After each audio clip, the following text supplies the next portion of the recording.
Have you ever felt your heart race, your fists clench, or your mind spiral into a storm of anger or fear?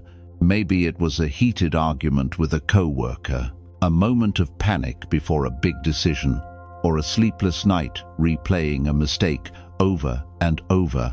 These emotions, anger and fear, can feel like they're holding you hostage, dictating your actions, and stealing your peace. But what if you could take back control? What if you could face these moments with clarity, calm, and unshakable strength? That's exactly what we're diving into today, and it's why Stoicism, an ancient philosophy, is being hailed as a modern mental health hack, showing up everywhere from TikTok to top-rated podcasts. Welcome to Lab Stoic, where we explore how the timeless wisdom of Stoicism can transform the way you live, think, and feel. Today, we're tackling something universal: toxic emotions. Specifically, we're zeroing in on anger and fear, two forces that can derail your day, damage your relationships, and cloud your judgment. But don't worry, this isn't about suppressing your emotions or pretending they don't exist. It's about understanding them, mastering them, and using them to become a stronger, wiser version of yourself. Let's start with a question. When was the last time you let anger or fear take the wheel? Maybe you snapped at someone you love, or maybe fear stopped you from taking a chance you knew could change your life. We've all been there. These emotions are part of being human, but here's the truth: they don't have to control you. The Stoics thinkers like Marcus Aurelius, Seneca, and Epictetus taught us that while we can't always control what happens to us, we can always control how we respond, and that's where the power lies. Stoicism isn't just a philosophy, it's a practical toolkit for navigating life's toughest moments with grace and resilience. So why is Stoicism having such a moment right now? You've probably seen it trending on TikTok, where creators break down Stoic quotes in 60-second clips, or on podcasts, where thought leaders unpack how these ancient ideas apply to modern stress, anxiety, and overwhelm. It's resonating because it works. In a world that feels chaotic, full of notifications, deadlines, and endless noise, Stoicism offers a way to find calm in the storm. It's like a mental reset button, helping you cut through the clutter of toxic emotions and focus on what truly matters. Today, we're going to equip you with practical tools to do just that.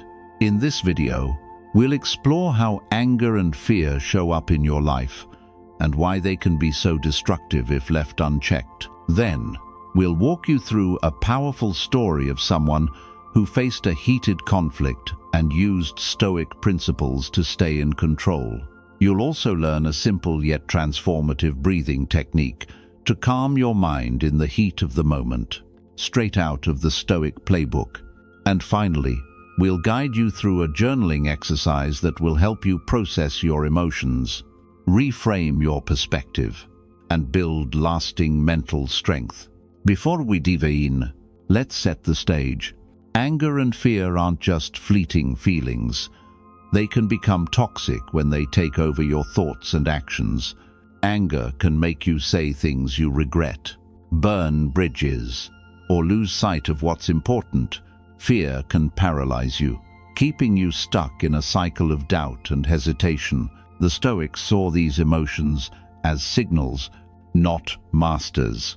They believed that by understanding what's within your control and letting go of what's not, you can transform how you experience the world.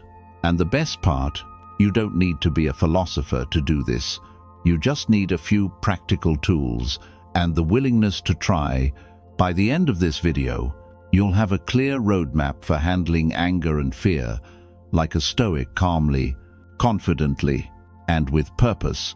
Whether you're dealing with a frustrating colleague, an overwhelming decision, or just the daily grind, these techniques will help you stay grounded and in charge of your mind.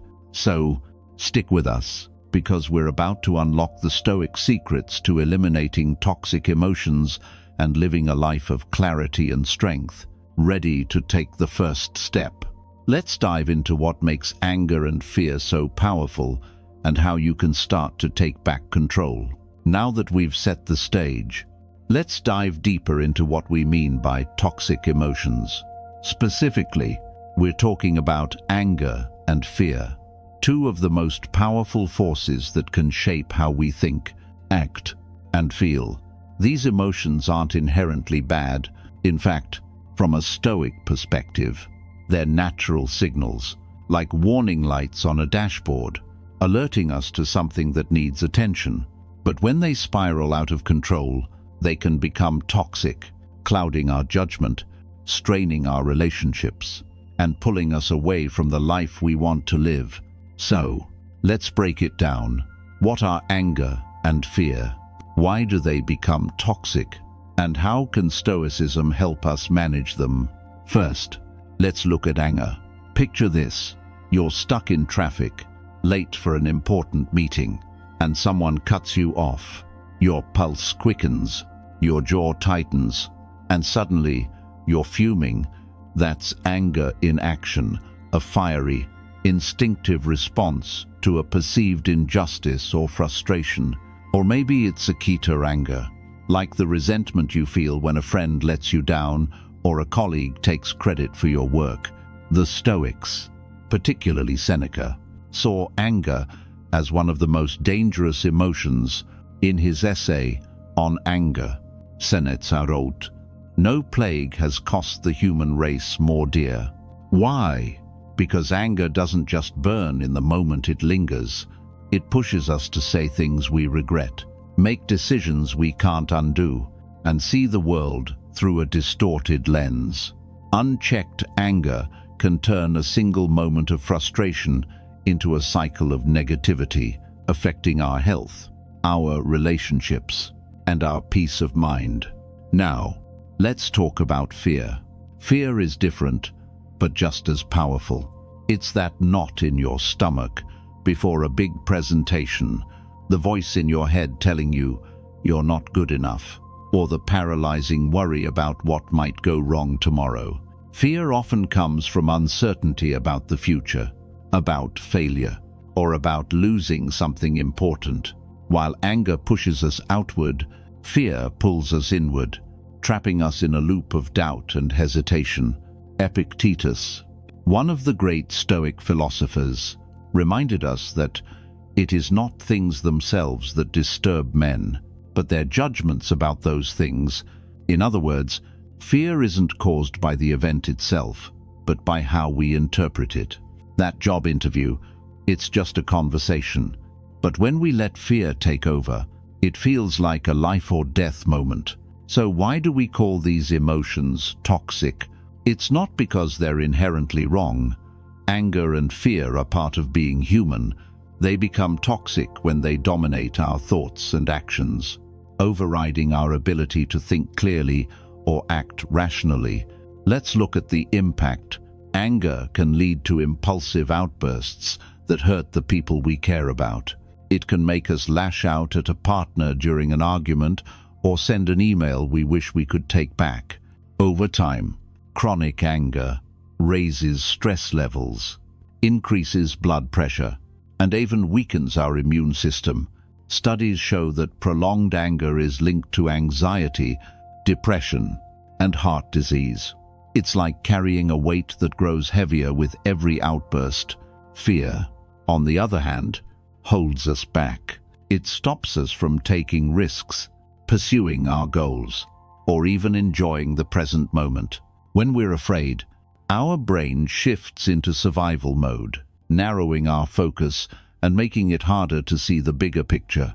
This can lead to missed opportunities, like not applying for that dream job because we're scared of rejection or strained relationships. When fear of vulnerability keeps us from being honest with those we love. Left unchecked, fear creates a cycle of avoidance, where we shrink our world to avoid discomfort, only to feel more trapped over time. From a Stoic perspective, The problem isn't that we feel anger or fear, it's that we let them control us. The Stoics believed that our power lies in our ability to choose our response. Marcus Aurelius, the Roman emperor and Stoic philosopher, wrote in his Meditations, "You have power over your mind, not outside events. Realize this, and you will find strength." This is the heart of Stoicism. We can't control what happens to us, but we can control how we react. Anger and fear become toxic when we give them the reins, letting them dictate our words, actions, and decisions. But when we learn to pause, reflect, and choose our response, we take back control. Let's make this practical. Think about a time when anger or fear got the better of you.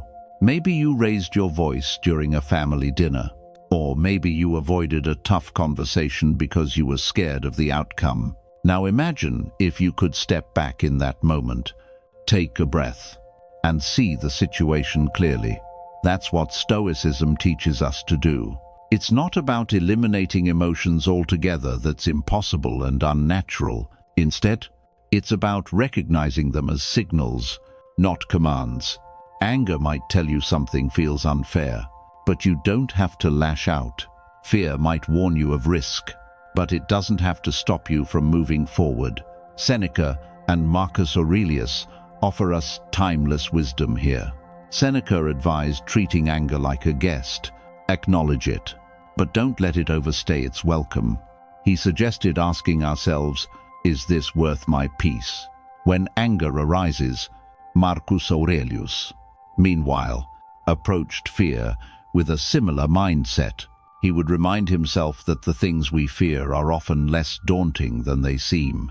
In one of his most famous passages, he wrote, "If you are pained by any external thing, it is not this thing that disturbs you, but your own judgment about it, and it is in your power to wipe out that judgment now." This is a game changer. The power to manage our emotions lies within us, not in the circumstances around us. So, how do anger and fear become toxic? It happens when we let them cloud our reasoning and pull us away from our values. The Stoics teach us to see these emotions as opportunities to practice virtue, patience in the face of anger, courage in the face of fear. By doing so, we not only protect our mental health, but also grow stronger. The science backs this up. Managing emotions effectively reduces stress hormones like cortisol, improves focus, and even strengthens our relationships. When we approach anger and fear with Stoic wisdom, we turn challenges into chances to become better versions of ourselves. In the next part of this video, we'll bring this to life with a story of someone who faced a heated conflict and used Stoic principles to stay calm and in control. But before we get there, let's pause and reflect. What's one situation where anger or fear has held you back? Hold that thought, because the tools we're about to share, starting with a powerful breathing technique, will give you a new way to handle those moments. Stay with us, because you're about to learn how to transform toxic emotions into stepping stones for growth. Now that we've explored what makes anger and fear so powerful, and how the Stoics teach us to see them as signals rather than masters, let's bring these ideas to life with a story. This is the story of Sarah, a young professional who found herself in the middle of a heated conflict at work. Through her journey, we'll see how Stoic principles helped her navigate anger and fear, turning a potentially explosive moment into an opportunity for growth and connection. This isn't just Sarah's story, it's a blueprint for how any of us can take control of our emotions in the toughest moments. Sarah was a marketing coordinator at a fast-paced startup. She loved her job, but the pressure was intense, tight deadlines, high expectations, and a team that didn't always see eye to eye. One afternoon, during a team meeting, her colleague Mike presented a campaign idea that Sarah had spent weeks developing, but instead of giving her credit, Mike pitched it as his own, basking in the team's praise, while Sarah sat there, stunned. Her face grew hot, her heart pounded, and a wave of anger surged through her. How could he do this? Didn't he know how hard she'd worked? The urge to call him out in front of everyone was overwhelming.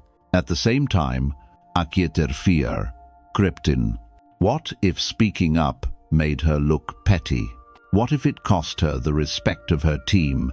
In that moment, Sarah felt trapped. Anger pushed her to lash out, while fear urged her to stay silent. Both emotions were screaming for control, and the stakes felt impossibly high. But Sarah had recently started exploring Stoicism, thanks to a podcast she'd stumbled across. She remembered a quote from Marcus Aurelius: "You have power over your mind, not outside events.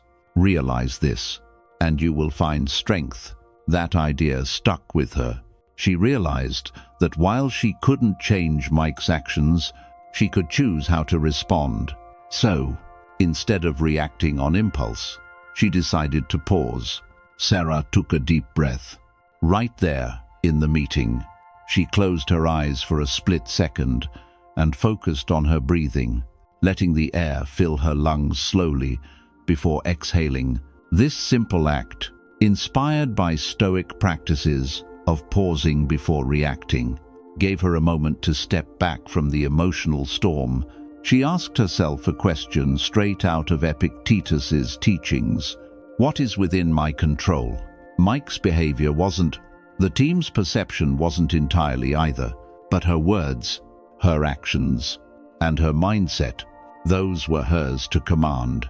Instead of interrupting the meeting to confront Mike, Sarah chose to wait. She jotted down a quick note to herself. This feels unfair, but I can handle it with dignity. This small act of writing helped her externalize her anger, a technique she'd learned from reading about Stoic journaling. By putting her thoughts on paper, she could see them more clearly. Separating the emotion from the reality, she reminded herself of Seneca's advice. Anger is an acid that can do more harm to the vessel in which it is stored than to anything on which it is poured.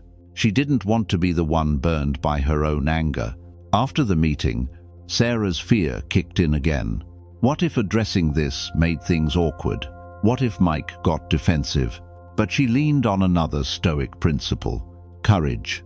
The Stoics believed that courage isn't the absence of fear, but the choice to act despite it. So, Sarah decided to approach Mike privately. She prepared herself mentally, practicing a technique she'd read about in Stoic texts, premeditatio malorum, or imagining the worst-case scenario. She pictured Mike dismissing her or arguing back, and she planned how she'd stay calm no matter what. This mental rehearsal gave her confidence, reducing her fear to a manageable size. When Sarah met with Mike, she spoke calmly but firmly. "Mike, I noticed you presented the campaign idea I worked on. I'm proud of the concept, and I'd love to collaborate on it moving forward. Can we clarify how we share credit for this?" Her tone wasn't accusatory. She focused on the facts and her desire to work together. To her surprise, Mike apologized. He admitted he'd gotten caught up in the moment and hadn't meant to take credit. The conversation ended with a plan to present the campaign as a team effort in the next meeting. Sarah's approach paid off. Not only did she resolve the conflict, but she also earned Mike's respect and strengthened their working relationship. The team later praised their collaboration, and Sarah felt a quiet sense of pride, not in proving she was right, but in handling the situation with composure and strength. She hadn't let anger or fear dictate her actions. Instead, she'd used Stoic principles to stay in control, turning a moment of tension into an opportunity for growth. What can we learn from Sarah's story? First, it shows us that anger and fear don't have to win. When Sarah felt that surge of anger in the meeting, she could have lashed out, but she chose to pause and reflect. That pause, rooted in Stoic wisdom, gave her the space to choose a response aligned with her values. Second, her story highlights the power of focusing on what's within our control. Sarah couldn't change Mike's actions, but she could control her words and mindset. By doing so, she not only resolved the conflict, but also grew as a person. Finally, Sarah's courage to face her fear of confrontation shows us that Stoicism isn't about avoiding challenges, it's about meeting them with clarity and purpose. This story isn't just about Sarah, it's about you. Think about a time when you faced a conflict, maybe with a friend, a family member, or a co-worker. Maybe anger made you want to explode, or fear held you back from speaking up. What if you could approach that moment like Sarah did, with a pause, a breath, and a clear focus on what you can control? That's the power of Stoicism. It's a practical toolkit anyone can use, no matter the situation. In the next part of this video, we're going to share a simple breathing technique that Sarah used to stay calm in the heat of the moment. It's a tool straight out of the Stoic playbook, and it's something you can start using today to manage anger and fear. But before we get there, take a moment to reflect. What's one conflict in your life where you could apply these Stoic principles? Hold that thought, because the tools we're about to share will give you the confidence to face it head-on. Stay with us, because you're one step closer to mastering your emotions like a Stoic. We've just seen how Sarah used Stoic principles to navigate a heated moment at work, staying calm and in control, despite anger and fear threatening to take over. One of the tools she leaned on was the simple act of breathing, a deliberate pause that gave her the space to choose her response. That's what we're diving into now, a powerful breathing technique that can help you find calm in the storm. Whether you're facing a frustrating argument, a nerve-wracking decision, or just the chaos of a tough day, this isn't just a wellness trend, it's a Stoic practice rooted in ancient wisdom and backed by modern science. By the end of this section, you'll have a practical tool you can use anywhere, anytime, to tame toxic emotions and reclaim your mental clarity. Let's start with why breathing matters. When anger or fear hits, your body goes into overdrive, your heart races, your muscles tense, and your mind feels like it's on a runaway train. This is your fight or flight response, kicking in a natural reaction designed to protect you. But in today's world, most of our stresses aren't physical threats like a charging lion. They're emotional triggers like a critical email or an unexpected setback. The problem is, your body doesn't know the difference. Without a way to hit the brakes, those intense emotions can spiral, clouding your judgment and pushing you to react in ways you might regret. The Stoics understood this. Even without modern neuroscience, they taught that pausing, creating a gap between stimulus and response, is the key to staying in control. Epictetus, one of the great Stoic philosophers, put it perfectly. There is a space between what happens to us and how we react to it, and in that space lies our power and our freedom. That space is where Stoicism lives, and a simple breathing technique can help you access it. By slowing your breath, you slow your heart rate, calm your nervous system, and give your mind the clarity to choose a rational response over an emotional outburst. It's like a reset button for your brain, and it's one of the most practical tools in the Stoic toolkit. Today, we're going to focus on a specific technique called box breathing, also known as square breathing. It's a method used by everyone from Navy SEALs to meditators because it's simple, effective, and works in high-pressure situations. Box breathing gets its name from its 4 equal parts, like the sides of a square. Inhale, hold, exhale, and hold again, each for the same count. It's a structured way to bring your body and mind back into balance, and it aligns perfectly with the Stoic practice of pausing to reflect before acting. Here's how to do it. Find a quiet spot if you can. But this technique works anywhere, sitting at your desk, standing in a crowded room, or even in the middle of a tense conversation. Follow these steps. Inhale. Breathe in through your nose for a count of 4. Feel the air. Fill your lungs, expanding your chest and belly. Count slowly in your head. 1, 2, 3, 4. Hold. Hold your breath for another count of 4. Don't clench or tense up. Just let the air sit calmly in your lungs. 1, 2, 3, 4. Exhale. Slowly exhale through your mouth for a count of 4, letting the air leave your body completely. 1, 2, 3, 4. Hold.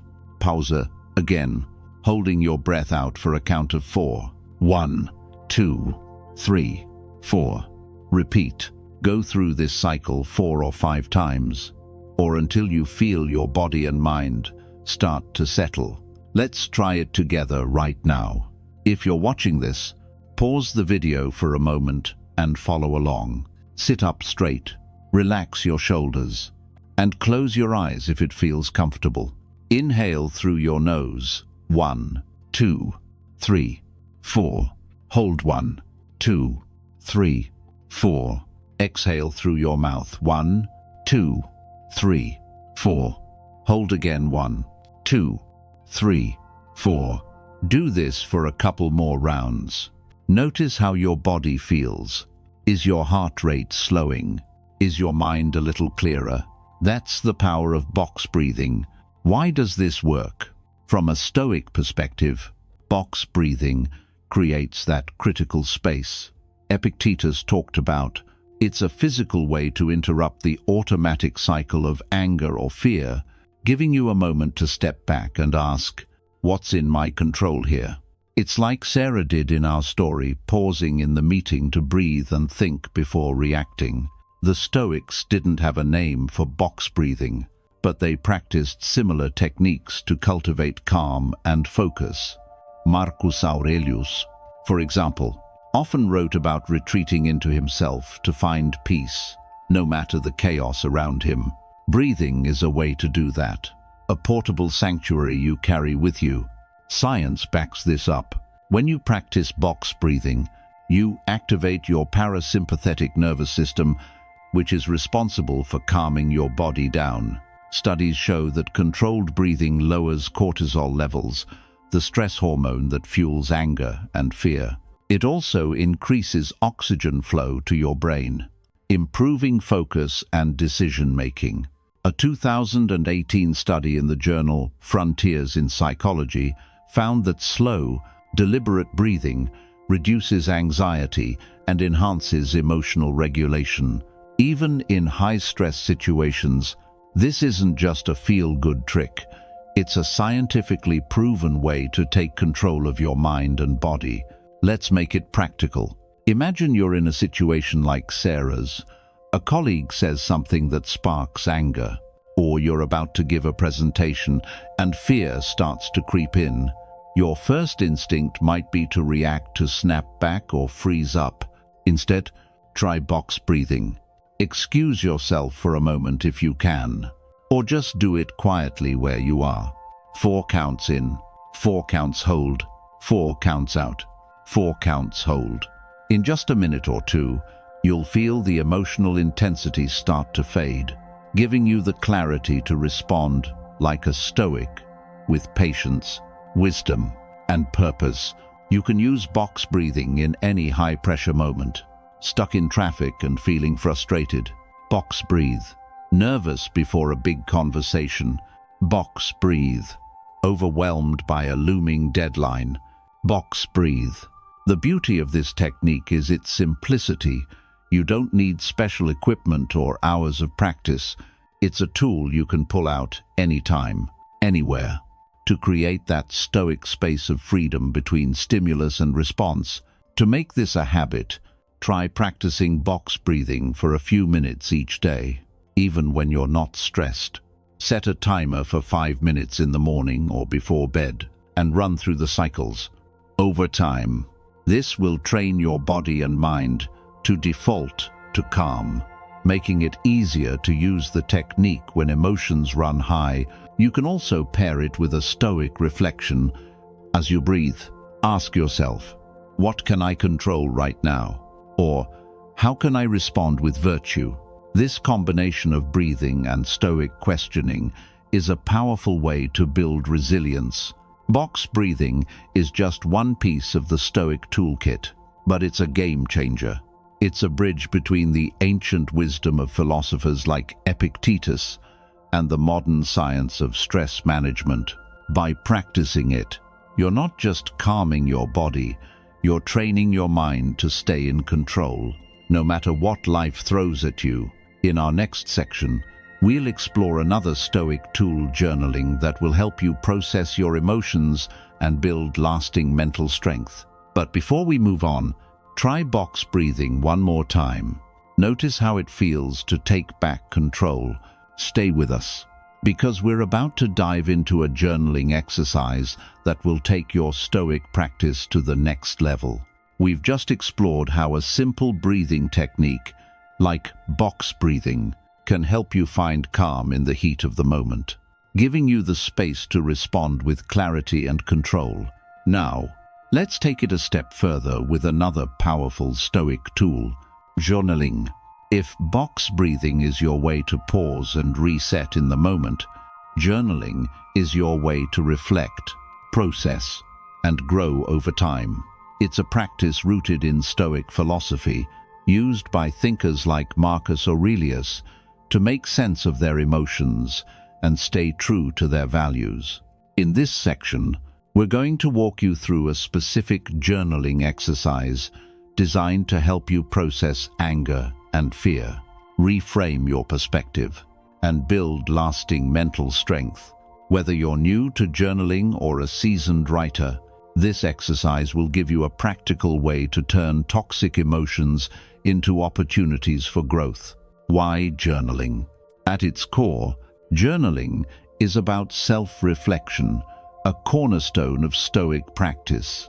Marcus Aurelius didn't just think his way through challenges, he wrote about them in his Meditations, a personal journal that's now a timeless guide to living wisely. He used writing to examine his thoughts, question his reactions, and align his actions with virtue. Seneca, another Stoic philosopher, also practiced self-reflection, often writing letters to clarify his ideas and hold himself accountable. Journaling allows you to step outside your emotions and see them clearly, like Sarah did when she jotted down her thoughts during that tense meeting. It's a way to process anger and fear without letting them take over, turning raw emotions into insights you can act on. So, what makes journaling a Stoic tool? It's not just about venting or writing a diary of your day. Stoic journaling is purposeful. It's about asking hard questions, challenging your assumptions, and focusing on what's within your control. When you journal, you create a space to have an honest conversation with yourself. You can uncover why anger or fear arises, what triggers it, and how you can respond in a way that aligns with your values.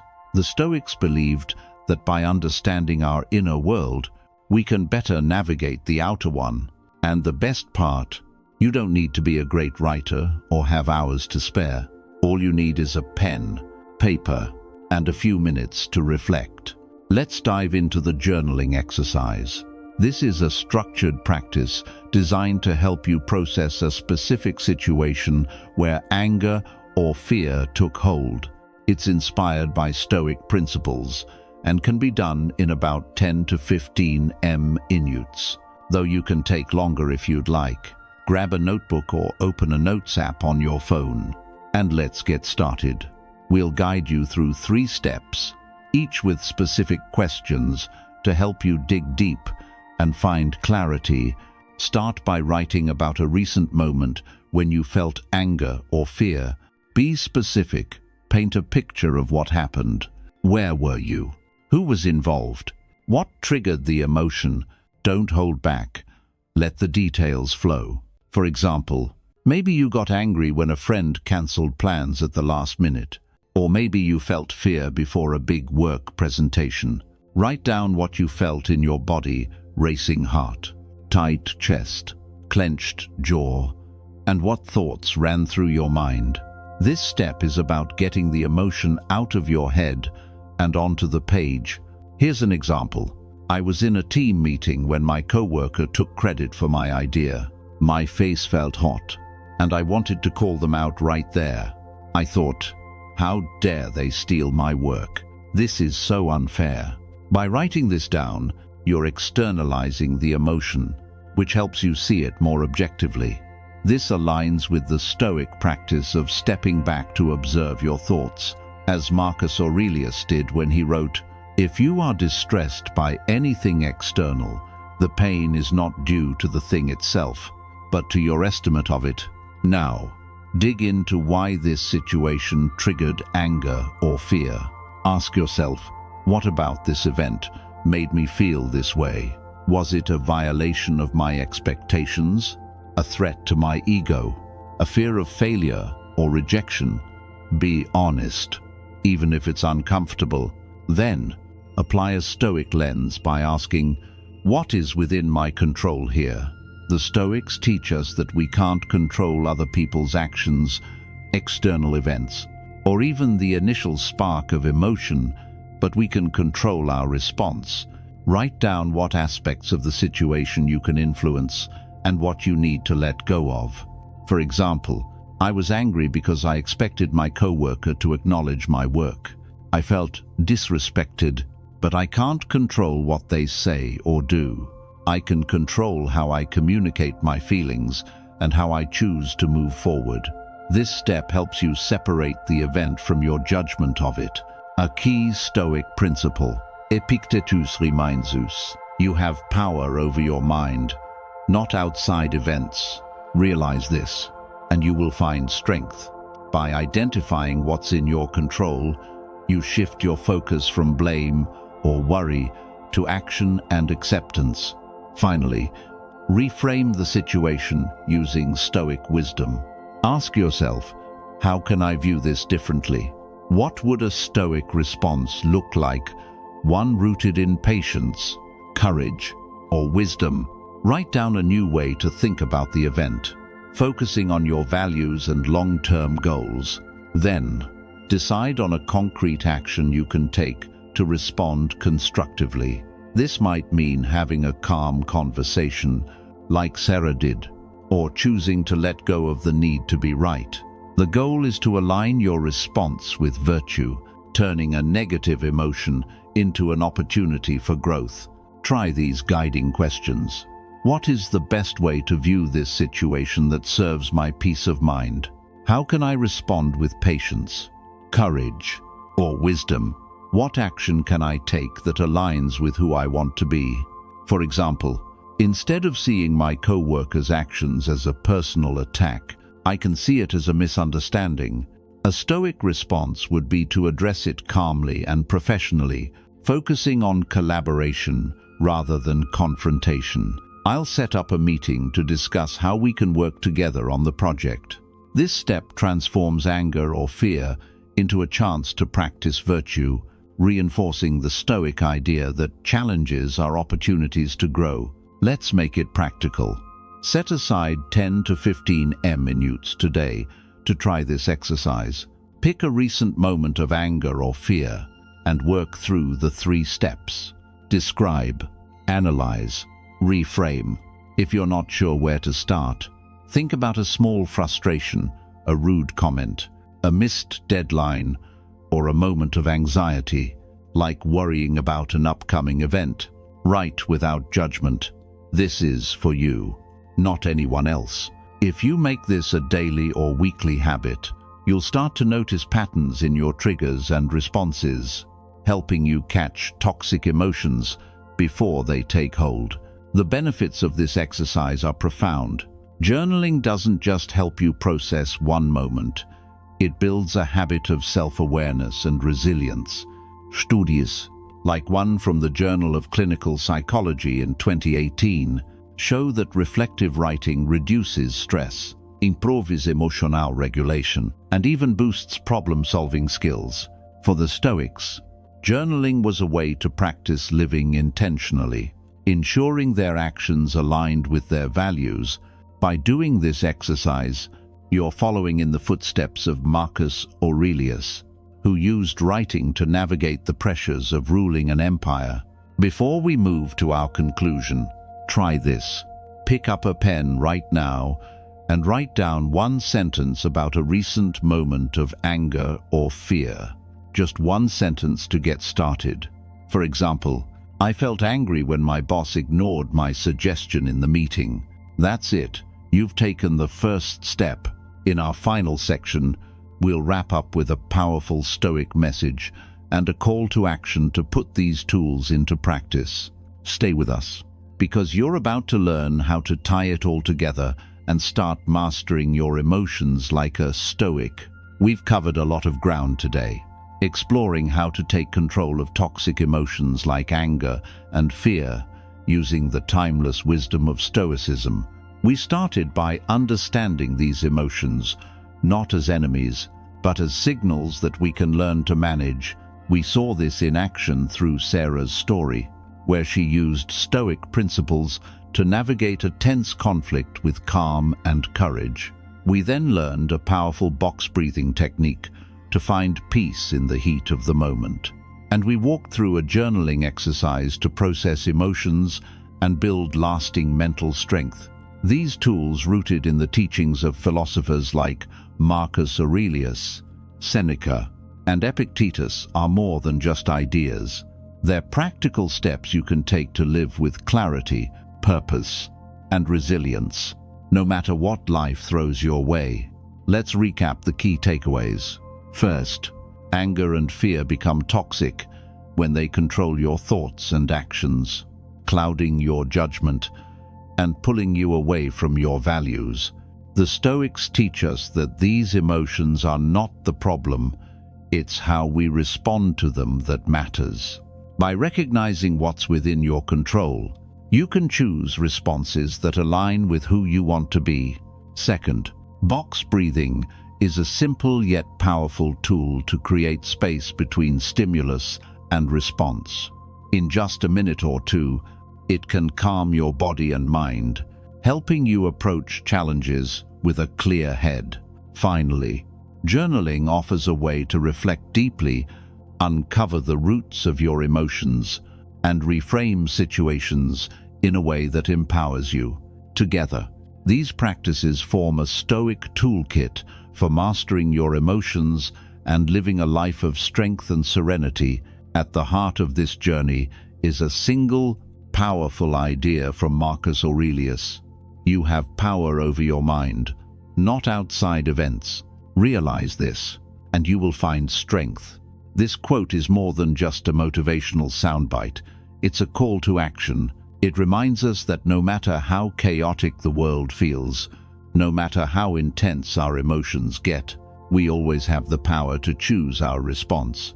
That's the essence of Stoicism, and it's why this ancient philosophy is resonating so strongly today. From TikTok videos to podcast discussions, it's a reminder that you don't need to be a philosopher or an emperor to live with wisdom. You just need the courage to practice. So, what's next? The tools we've shared, box breathing and journaling, are yours to use starting right now. You don't have to wait for a big moment of anger or fear to try them. Start small. The next time you feel frustrated in traffic, try a few rounds of box breathing. When you're stressed about a work deadline, take 10 minutes to journal about it, asking, what's in my control? And how can I respond with virtue? These small steps build a habit of emotional mastery, and over time, they'll transform how you navigate life's challenges. You'll find yourself reacting less impulsively, worrying less about what you can't control, and feeling more grounded in your own strength. Here's a challenge for you. Commit to trying one of these tools today. Pick a moment from your day, maybe a small irritation or a flicker of anxiety, and apply either box breathing or the journaling exercise. If you choose journaling, write about what triggered the emotion, what you can control, and how you can respond with patience or courage. If you choose breathing, practice a few cycles of box breathing the next time you feel your emotions rising. Then, come back here and share your experience in the comments. Tell us, what did you try? How did it feel? Did it help you see the situation differently? Your story could inspire someone else watching this video to take their first step toward emotional mastery. This is what makes Stoicism so powerful. It's not just about personal growth. It's about building a community of people striving to live better. At Lab Stoic, we're here to support you on that journey. If you found value in this video, hit that subscribe button and turn on notifications so you don't miss our next deep dive into Stoic wisdom. We're building a space where we can all learn to live with more clarity, resilience, and purpose, and we'd love for you to be a part of it. Share this video with a friend who might need a Stoic perspective on their emotions, and let's grow this community together.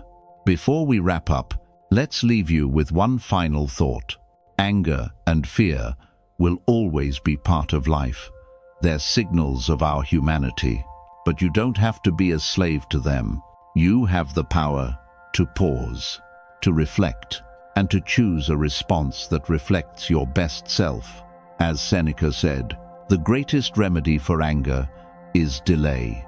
That delay, whether it's a deep breath or a moment of reflection in your journal, is your path to freedom. You don't need to let toxic emotions run your life. You can master them, one moment at a time, and in doing so, you'll build a life of strength, peace, and purpose. Thank you for joining us today at Lab Stoic. Take that first step. Try box breathing, pick up your journal, or simply reflect on what you've learned. You're not just watching a video. You're starting a journey to become the master of your emotions. We believe in you, and we'll see you in the next one. Keep practicing, keep growing, and keep living like a Stoic.